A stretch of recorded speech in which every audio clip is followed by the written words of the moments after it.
I never really thought I'd find myself in a situation like this. I mean, I thought I knew my wife, Lisa. We've been together almost 10 years, married for 5, and I always believed we had a solid partnership, or at least I did. She was the kind of woman who could be bitchy and sarcastic, but I figured it was just her style. We had our ups and downs, like everyone does, but nothing that seemed insurmountable, or so I thought. Things started feeling different about 6 months ago. Lisa was more distant, snapping at me over the smallest things. She'd cancel plans at the last minute or get aggressive about the tiniest issues, like how I folded the laundry or forgot to take out the trash.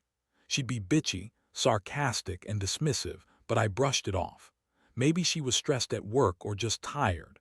I didn't want to think there was something else going on. She also started working late more often, which wasn't normal for her. At first, I assumed she was just busy, but then I noticed her phone going off at odd hours, and she'd hurriedly hide it or take her calls in. The bathroom. Little things that didn't add up, but I didn't want to push. I didn't want to seem paranoid. Still, the feeling that something was off kept creeping in. I'd catch her lying about where she was or who she was with, and I'd ask her directly, but she'd always come up with some elaborate excuse that I later realized was complete bullshit. Then came the night I found out for sure. It was a Tuesday, and I was working late as usual. I'd recently installed a security system with cameras around the house after a string of petty break-ins in the neighborhood. I liked knowing everything that went on when I wasn't home. That night, I was going through the footage to review some clips, and I saw something that made my stomach drop. There she was, Lisa, sneaking out of the house, at midnight no less, and meeting up with someone. I froze the footage. That someone was her coworker, Jake. And the way she was sneaking around, hiding her phone, acting secretive, it all added up. My mind started racing. I looked closer and saw they'd been meeting for a few weeks now. I'd noticed her acting strange. But I never expected it to be this obvious. I felt like I'd been punched in the gut. How could she do this? After everything I'd done for her, helping her get that job after her last breakup, being there for her through thick and thin. And now I find out she's been cheating on me with some guy I helped get back on his feet. It felt like the whole ground was shifting beneath me. I kept watching the footage, trying to process what I was seeing. I thought about confronting her right away, but I was too stunned. Instead, I kept replaying the clips, trying to understand what I had missed, what I didn't see. I could feel the anger boiling up, but also a deep sense of betrayal. This wasn't just a fling or some meaningless affair. It was real, and she was lying straight to my face every time I asked about her late nights or her odd behavior. That's what really hurt, the lies. The way she dismissed me when I asked, like I was overreacting, like she couldn't care less. I wanted to shout, to confront her immediately, but I knew I had to think this through. I needed a plan, a way to handle this that wouldn't make things worse. Still inside, I was burning with rage, betrayal, and heartbreak all at once. It was an overwhelming mix of emotions I'd never expected to feel. I kept watching her on those recordings, and I realized that my life as I knew it was about to change forever. The next morning, I woke up feeling like I'd been hit by a truck. My mind kept replaying the footage from the night before, over and over. I couldn't shake the image of Lisa sneaking out, her phone pressed to her ear, her face tense and secretive. It was like a punch to the gut every time I thought about it. I didn't sleep much. I kept going over what I saw, trying to figure out what to do next. I knew I couldn't just brush this off, not anymore. I decided I needed to confront her. It wasn't going to be easy, especially because I knew she'd lie her way out of it. But I had enough evidence now. Those recordings weren't going away, and I couldn't pretend I hadn't seen what I saw. I waited until she came home that evening, trying to keep my cool but feeling like I was barely holding myself together. When she walked in, she was her usual bitchy self, rolling her eyes as she kicked off her shoes. I could see the flicker of something in her eyes, defiance, maybe, or just that usual attitude that she always had when she didn't want to be caught. I looked at her, and without a word, I pulled out my phone and started the video replay I'd been watching all morning. I just pressed play and let her see for herself. Her eyes widened as she recognized herself on the screen. For a moment she was silent, then she scoffed. "That's not what it looks like, I swear." I felt my blood boil, really, because it looks like you're sneaking out every night to meet up with Jake. Who is he, Lisa, and why are you lying about it? She rolled her eyes again, crossing her arms defensively. God, you're so paranoid. You're making a big deal out of nothing. It's just some stupid thing. It doesn't mean anything. I couldn't believe what I was hearing. Nothing, you're cheating. On me with someone I helped get a job after he got out of prison. That's what you're saying, that it's just nothing. She looked annoyed, but there was a flicker of anger in her eyes. You're overthinking it, okay? You're always so damn insecure. I was just talking to him, nothing more. Maybe I didn't tell you because I knew you overreact. That broke something inside me. I felt my fists clench. How could she lie so easily, so dismissively? I knew then I couldn't just brush this off. I had to decide what I was going to do. I couldn't keep living with this betrayal hanging over me. But part of me also wanted to believe her, to forgive her and move on, maybe pretend it never happened. Still, I knew deep down that wouldn't be possible. The air between us was thick with tension.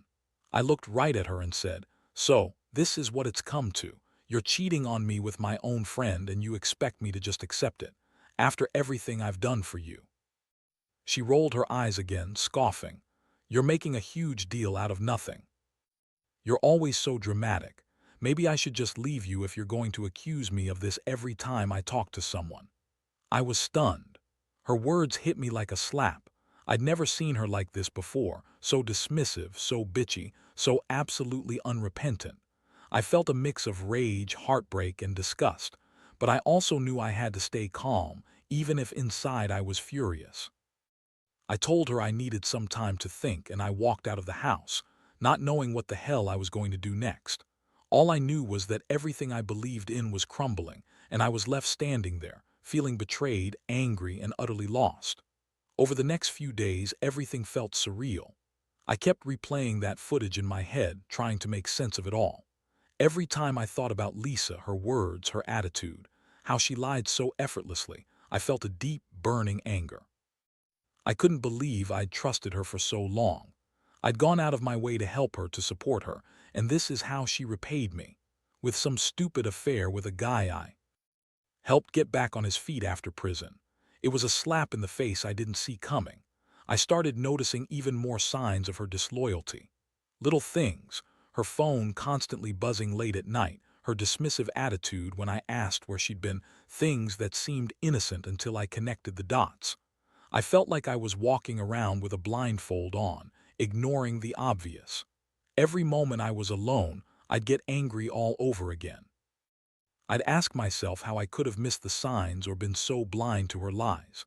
One day, I decided I needed to get some answers. I wanted to hear her tell me herself that she was cheating, that she'd been lying this whole time. So I confronted her again, this time more directly. I called her at work, told her I had something to say, and she was quick to pick up, sounding annoyed. I told her to come home, that I needed to talk to her face to face. She didn't protest much, just said she'd be there in a few minutes. When she finally arrived, she looked annoyed, like I was wasting her time. I could see that familiar bitchy attitude creeping. And even before I spoke, I sat her down and looked her straight in the eyes. "Lisa, I saw the footage. I know what you've been doing with Jake. Don't bother lying to me anymore. Just tell me the truth." She scoffed again, rolling her eyes. "You're so dramatic. It's not like that. We're just friends. It's not what you think." "Friends? You're sneaking out late at night, hiding your phone, lying about where you are. That's not just friends, Lisa. That's cheating, and you're lying to my face. Are you seriously going to sit here and pretend it's nothing?" She looked paler now, but her attitude was still dismissive. "You're overreacting as usual. You're just jealous because I don't want to be stuck at home all the time. Maybe you're the one who's insecure." That was the last straw. The anger boiled over. I felt my hands trembling, but I kept my voice steady. "You're full of shit. I helped you with your job, supported you through everything, and this is how you repay me. By cheating with some guy I helped get out of prison. You're unbelievable." She started crying. But it wasn't the kind of genuine remorse I expected. It was anger, manipulation, a way to turn things around on me. "You don't get it, do you? You're controlling, insecure, and you don't listen. I'm tired of pretending to be happy. I deserve better than this, more than some guy who's just supposed to be my husband." I felt like my world was collapsing. Her words cut deep, but I was also furious. How could she lie so openly? How could she pretend she wasn't screwing around? I realized I couldn't just walk away or pretend I hadn't seen what I saw. I had to make a choice, and I knew it wasn't going to be pretty. I needed to decide whether I was going to keep fighting for us or finally accept that this betrayal had broken whatever I thought we had. I told her I needed space, that I wasn't ready to talk anymore, and I watched her storm out of the house, leaving me standing there, feeling more alone than I ever had before. The days that followed were like walking through a fog. I couldn't sleep, couldn't eat. My mind kept circling back to what I'd seen, what I'd heard, and what I knew now for sure. Lisa's words, her dismissiveness, they all just confirmed what the footage already proved. She was cheating on me with Jake, the man I helped get a job and trusted more than anyone. It was a betrayal so deep that I felt like I'd been punched in the chest every time I thought about it. I started to notice the details even more. Her phone constantly pinging, her sudden inability to look me in the eye, her quick, dismissive answers when I asked about her whereabouts. The way she'd get defensive whenever I brought up the subject, like somehow I was the crazy one. I'd even caught her lying about small things, like saying she was at work when I knew she was out with Jake. The more I looked, the more I saw how thoroughly she was hiding her tracks. One evening, I couldn't take it anymore. I decided I needed to catch her in the act, or at least get a better sense of her lying. So I installed a hidden camera in the living room, pointed at our entryway. It was a risky move, but I was desperate. I figured if she was meeting him again, I'd catch her. That night I stayed up late, my heart pounding in my chest, waiting to see what would happen. Just past midnight, the camera caught her sneaking in the front door. Her face was flushed, her hair disheveled, and she was trying to be quiet but failed. She slipped inside, clutching her phone, looking around nervously. I watched in silence, feeling a mixture of rage and heartbreak. She was lying to me, cheating on me, right under my roof, and I hadn't even known. I felt like I was losing my mind. The next day I sat her down again, more determined than ever. I told her I had proof, my secret camera footage, and that I wasn't going to pretend anymore. I told her I knew she'd been sneaking around, meeting Jake, lying to my face. She looked stunned for a moment, then her bitchy side kicked in. "You're crazy. You're just paranoid. I don't know what you're talking about." I pulled out the footage I'd saved. "This is what I saw, you sneaking in last night, your phone calls, your late nights. And I know about Jake, I know. Everything." I looked her in the eyes and saw a flicker of panic but also defiance. She was trying to deny it, to lie her way out again, but the truth was right there on the screen. Her face twisted into a mixture of anger and contempt. "You're a psycho. You're stalking me. I'm done with this. If you're going to accuse me of all this, maybe I should just leave." She grabbed her purse and headed for the door, her attitude so bitchy and dismissive I almost couldn't believe it. She was trying to turn it around and make me look like the crazy one. But I wasn't backing down anymore. I told her she could go, but I wasn't going to pretend I was okay with this. I realized that I had to make a decision, whether to fight for us, try to forgive her, or finally accept that this betrayal was too much to ignore. Deep down, I knew I couldn't stay in a marriage where I was constantly lied to, where trust was shattered beyond repair. As much as it hurt, I was beginning to understand that sometimes the best thing you can do is walk away and rebuild from the ashes. After she left that night, I was left sitting alone in the dark. The house was eerily quiet, like a shell of what it used to be. I kept staring at the footage, replaying everything, trying to process how Lisa could lie so effortlessly, so blatantly. I felt betrayed, humiliated, furious, like I'd been played for a fool for years. The woman I loved and trusted had been sneaking around behind my back with my so-called friend Jake. It was a blow to my pride, my sense of security, everything I thought I knew about our life together. I started to think about all the moments I'd brushed off, the signs I'd ignored, her late nights, her dismissive attitude, her phone always hidden. I felt stupid for not seeing it sooner, but then again, how could I? She was so convincing, so bitchy and manipulative when she wanted to be. I realized that her lies weren't just about this affair. They were about who she was hiding herself to be. A woman who could betray her own vows, her own husband, with such ease. That night I made a decision. I knew I couldn't stay married to her anymore, not after what I'd seen and what I knew now. I couldn't keep pretending everything was okay just because I loved her once. Love isn't enough when betrayal cuts so deep. I thought about confronting her again, but I knew that would only lead to more fighting, more lies, more emotional destruction. Instead, I decided I'd do what I should have done from the start. I'd focus on myself. I'd start the process of healing, of moving on. The next morning, I called a lawyer. I didn't want to rush into anything, but I needed to protect myself, my property, and whatever future I could salvage. I started gathering evidence of her infidelity, saving the footage, taking screenshots of her messages, and documenting everything I could. It was painful, but I knew I had to be ready in case she decided to fight me for anything, or worse, try to manipulate her way back into my life. Over the next few days, I kept my distance. I didn't answer her calls or texts, refused to get dragged into her manipulative games. Sometimes I'd see her driving by or trying to text me, but I ignored her. Inside, I was torn between anger and sadness, but I also felt a strange sense of relief. For the first time in a long while, I was thinking about what I really wanted: freedom from the lies, a chance to rebuild myself away from this chaos. In a strange way, I learned something valuable from all this. Trust is fragile. Betrayal cuts deep, but it also forces you to confront what really matters. I won't pretend this was easy, far from it. It hurts like hell to let go of someone you loved, especially when they turn out to be so different from what you believed. But I also realized that I deserve honesty, respect, and someone who values me as much as I value them. Moving forward, I know I'll be more cautious, more aware. But I also know I'll never be blind to the truth again. The aftermath of all this has been one of the hardest experiences of my life. It's not just about losing a wife or feeling betrayed.